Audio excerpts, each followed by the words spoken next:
dari kelompok 6 akan mempresentasikan tentang laporan keuangan sektor publik. Next. Lanjut slide selanjutnya, Dit.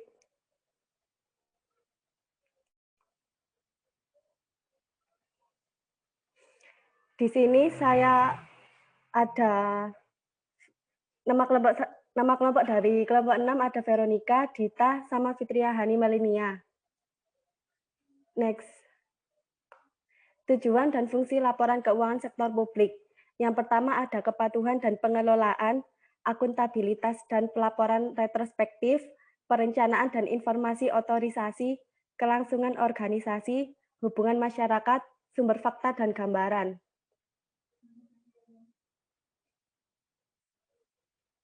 Tujuan laporan keuangan menurut SFAC nomor 4. Yang pertama yaitu memberikan informasi yang bermanfaat bagi penyedia dan calon penyedia sumber daya, serta pemakai dan calon pemakai lainnya dalam pembuatan keputusan yang rasional mengenai alokasi sumber daya organisasi.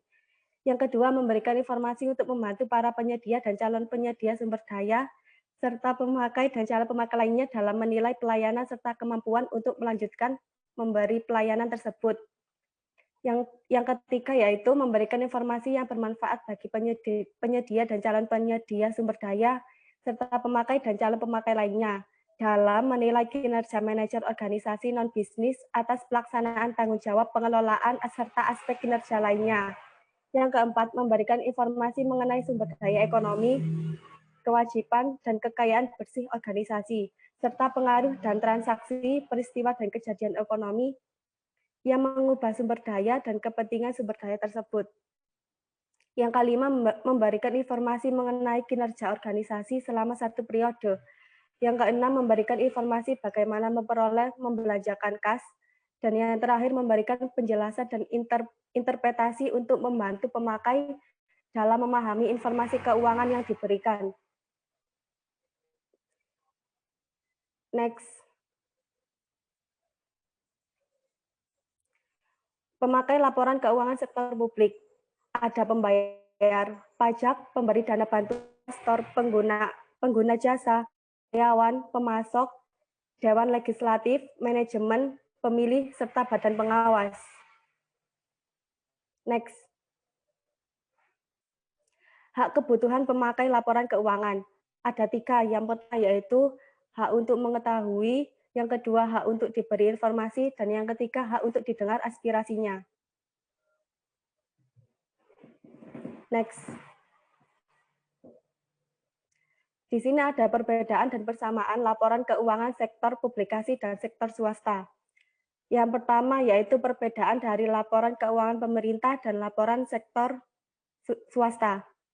Laporan keuangan pemerintah fokusnya di finansial dan politik, sedangkan untuk sektor swasta fokusnya hanya finansial. Yang kedua, keuangan pemerintah ini kinerjanya diukur secara finansial dan non-finansial, sedangkan untuk keuangan sektor swasta hanya diukur secara finansial. Yang ketiga, pertanggungjawaban kepada parlemen dan masyarakat luas. Sedangkan untuk laporan keuangan sektor swasta, pertanggungjawabannya hanya kepada pemegang saham dan kreditur. Untuk laporan keuangan pemerintah, fokusnya hanya kepada bagian organisasi.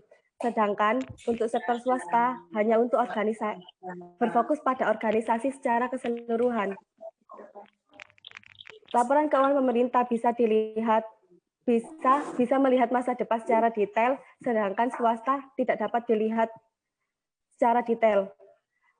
Untuk aturan pelaporan keuangan pemerintah yaitu ditentukan oleh Departemen Keuangan, sedangkan untuk swasta, aturan pelaporan ditentukan oleh Undang-Undang Standar Akuntansi, Pasar Modal, dan Praktek Akuntansi. Dan yang terakhir, laporan keuangan pemerintah itu diperiksa secara treasury, sedangkan swasta diperiksa oleh auditor. Untuk persamaan dari keduanya yaitu dapat dilihat dari dokumen-dokumen sumber dan berperan sebagai hubungan masyarakat. Next. Luas pengungkapan yang diperlukan. Pemerintah diharapkan dapat memberikan informasi tambahan untuk hal-hal sebagai berikut.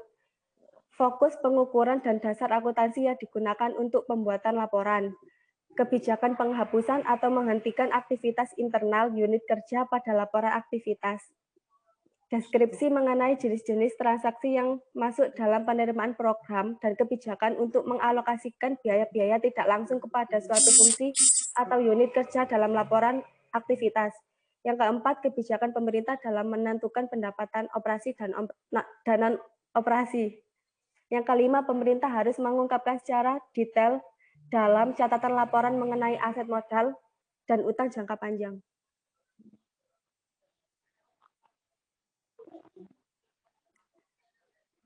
Silahkan untuk teman-teman kalau ada yang dipertanyakan.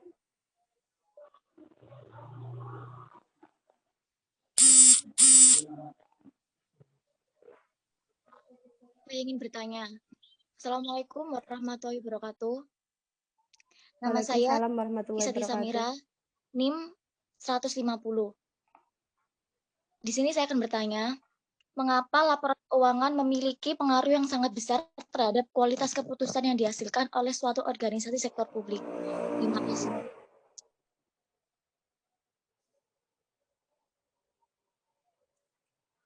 Pengaruh sangat besar.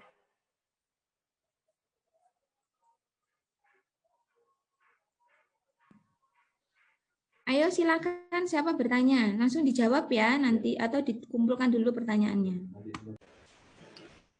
Iya, nama saya Nadia Ifat, NIM 156. 156, maaf. Jelas suara saya? Iya, jelas. Oke.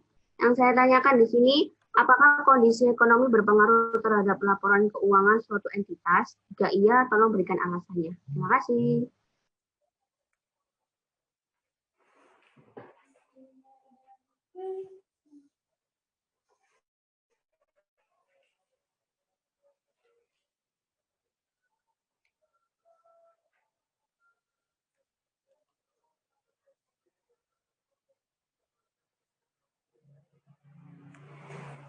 Saya akan menjawab pertanyaan dari Saudara Isatis.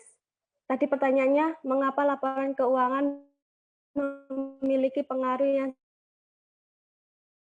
sangat besar terhadap kualitas sektor publik, gitu kan ya? Iya. Laporan keuangan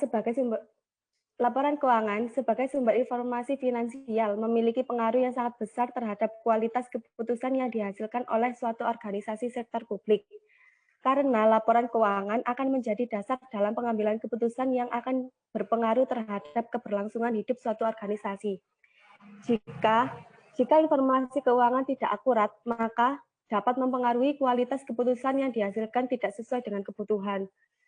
Laporan keuangan merupakan tindakan pragmatis. Oleh karena itu, laporan keuangan pemerintah harus dievaluasi dalam hal manfaat laporan tersebut terhadap kualitas keputusan yang dihasilkan, serta mudah tidaknya laporan keuangan tersebut oleh pemakai.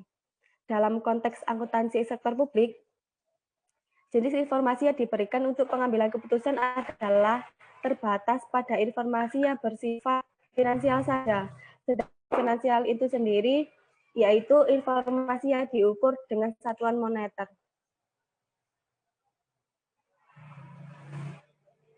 Bagaimana untuk Saudara Isatis?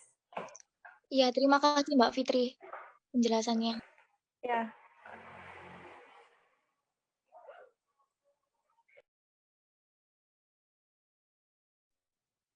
Mbak, saya mau bertanya.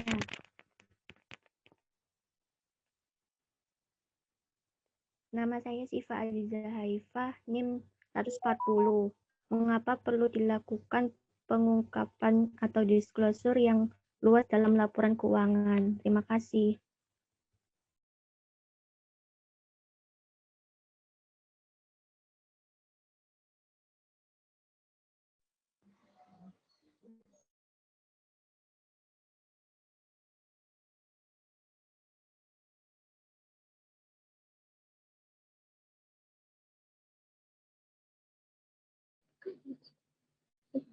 Saya akan menjawab pertanyaan dari Mbak Isa. Mengapa, Mbak Nadia. Mengapa kondisi ekonomi berpengaruh terhadap laporan keuangan suatu entitas? Kondisi ekonomi berpengaruh terhadap laporan keuangan suatu entitas karena kondisi ekonomi mengacu pada seberapa baik nilai ekonomi suatu entitas pada waktu tertentu. Nilai ekonomi merupakan selisih antara sumber daya total yang dimiliki oleh suatu entitas dengan total utang yang menjadi kewajibannya. Unit pemerintah dapat dipandang sebagai lembaga politik dan juga sebagai lembaga usaha. Sebagai lembaga politik, pemerintah merupakan alat untuk menyejahterakan konstituennya. Di sisi lain, pemerintah juga dapat dipandang sebagai lembaga usaha yang dapat dibenarkan secara hukum untuk memiliki kekayaan, melakukan kontrak, dan transaksi ekonomi sebagaimana perusahaan swasta memiliki kekayaan dan utang. Informasi akuntansi digunakan untuk memprediksi nilai bersih unit pemerintah dan mengukur kondisi ekonomi pemerintah. Ini penting sebagai dasar untuk pengambilan keputusan ekonomi, sosial, dan politik baik oleh pemerintah maupun konstituen pemerintah. Bagaimana Mbak Nadia jawabannya? Siap, makasih. Ya, sama-sama.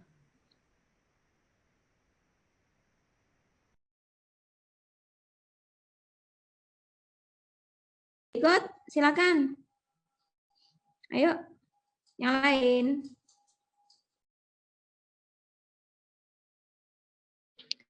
Saya akan menjawab pertanyaan dari Mbak Siva. Mengapa perlu dilakukan pengungkapan yang luas dalam laporan keuangan?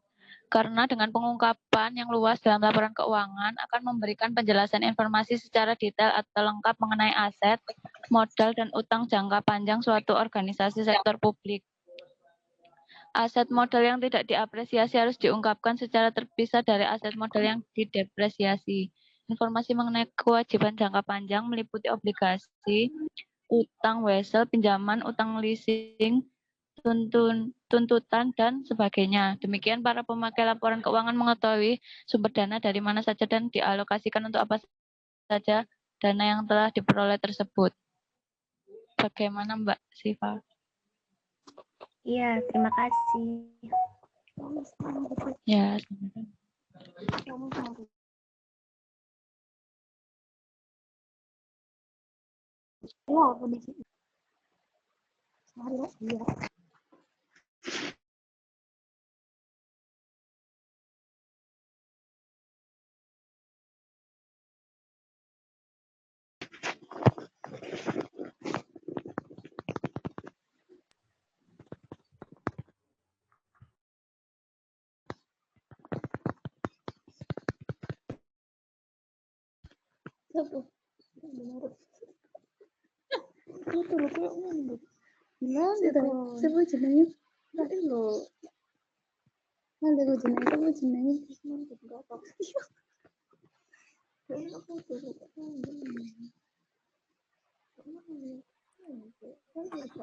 Bu, ini teman-teman.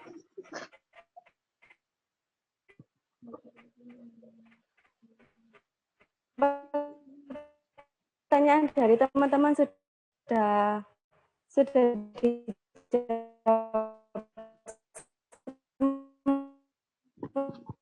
semua.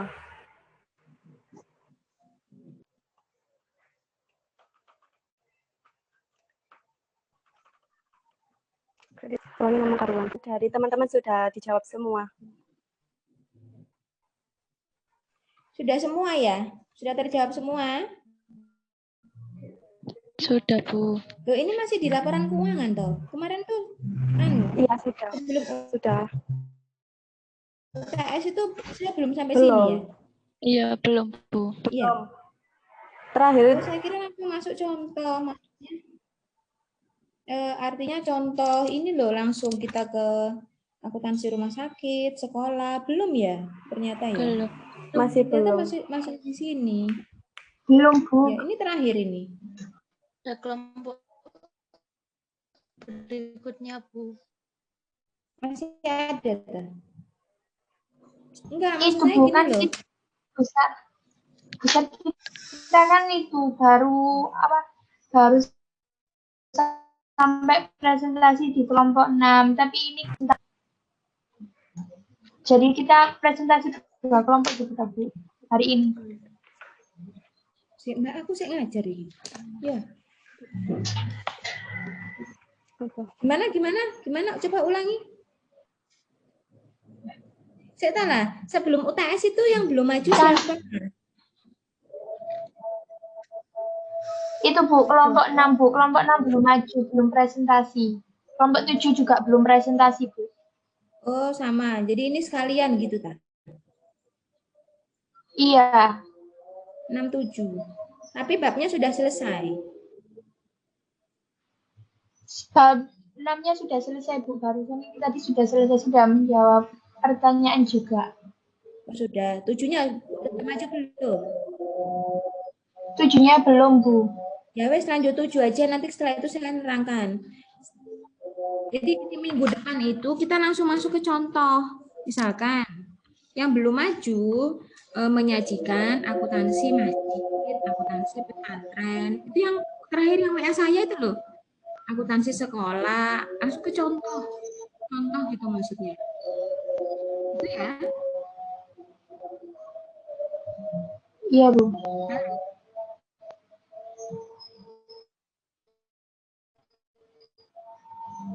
Dengar nggak suara saya ini? Dengar suara saya enggak ya? Mulai minggu depan ya udah sekarang maju untuk bab 7 dulu. 6 ini tadi 6 kan tuh. Saya highlight 2 bab itu tadi. Minggu depan langsung Anda cari contoh materi yang kasusnya, misalkan akuntansi masjid. Ya apa sih yang di masjid itu? Kemudian sekolah secara umum saja dulu. Kan kita ngomongnya UTS itu kan teori. Nah, setelah UTS kita langsung ngomong contohnya, realnya gimana sih di sektor pabrik itu. Sektor pabrik kan nggak hanya pemerintahan. Paham ya? Paham. Nah, sekarang siapa yang maju? Ayo. Jangan lupa nanti absensinya mulai 11.30.